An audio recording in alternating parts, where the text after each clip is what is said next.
doing some reading for you from a book from my childhood that I loved a lot and I've had for many years. At this point, probably about 13 or 14 years I've had this book, and I still love it as much as I did when I first got it. I seem to be missing the cover, unfortunately, but it is Where the Sidewalk Ends by Shel Silverstein. So it's not really a book. It's a collection of poems written by Shel Silverstein. If you don't know, if you're not familiar with Shel Silverstein's poems, you may know his story, The Giving Tree. I think most people know The Giving Tree. And if you don't know The Giving Tree, you might be familiar with the song A Boy Named Sue by Johnny Cash, which was written by Shel Silverstein. So I'm just going to open it and read some of the poems found inside. I'll see if I can look through the book and find what I remember was my favorite poem when I first got the book. It's one that I still kind of have memorized, even though I said it's been about 13 years.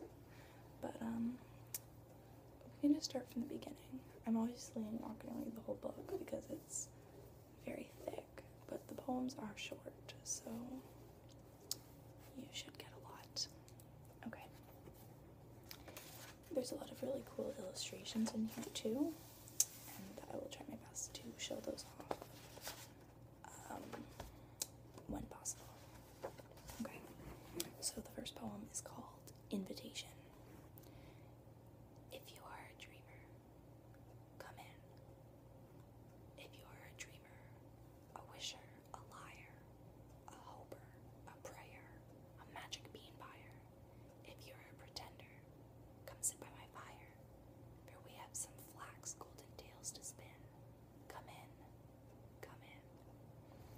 And then right here, there's just a picture of a candle, but you'll get a feel for his art style. Alright, we'll continue.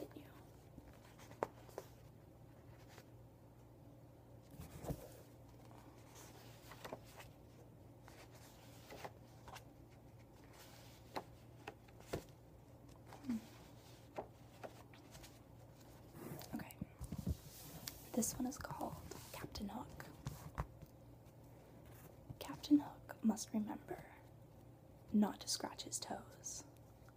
Captain Hook must watch out and never pick his nose.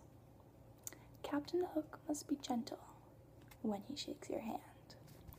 Captain Hook must be careful opening sardine cans and playing tag and pouring tea and turning pages of his book.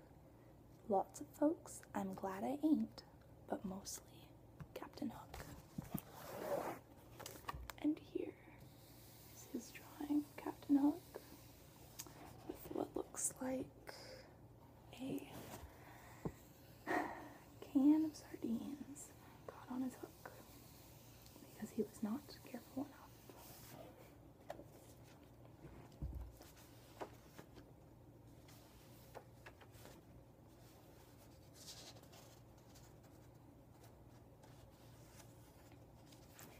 Here, I found it, is my favorite poem. It is called The Loser. Mama said I'd lose my head if it wasn't fastened on. Today I guess it wasn't, because while playing with my cousin, it fell off and rolled away, and now it's gone. And I can't look for it, because my eyes are in it, and I can't call to it, because my mouth is on it. Couldn't hear me anyway, because my ears are on it. Can't even think about it, because my brain is in it. So I guess I'll sit down on this rock and rest for just a minute. And the punchline of this poem is in the artwork. And as a kid, I thought this was absolutely hilarious. And I have this poem memorized. Honestly, I do. So, yeah, this is The Loser.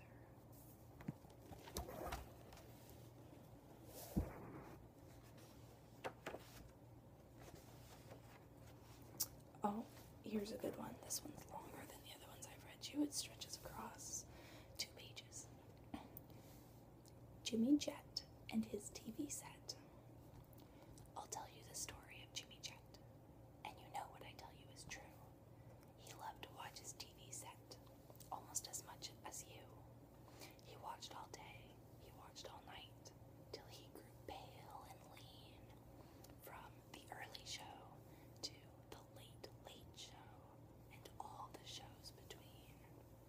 He watched till his eyes were frozen wide, and his bottom grew into his chair, and his chin turned into a turning dial, and antenna grew out of his hair, and his brains turned into TV tubes, and his face to a TV screen, and 2 knobs saying vert and horse grew where his ears had been, and he grew a plug that looked like a tail.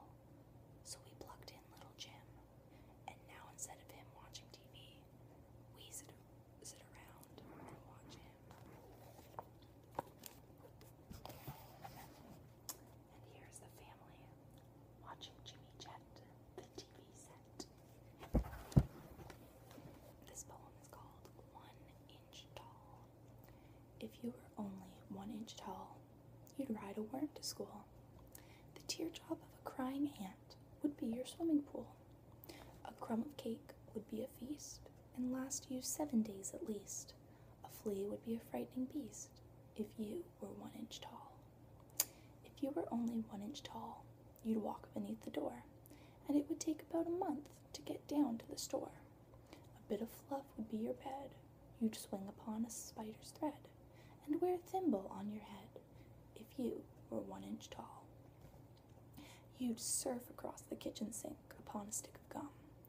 You couldn't hug your mama, you'd just have to hug her thumb. You'd run from people's feet in fright. To move a pen would take all night.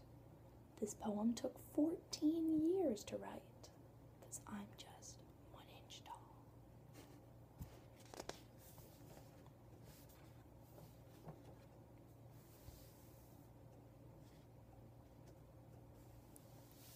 Okay.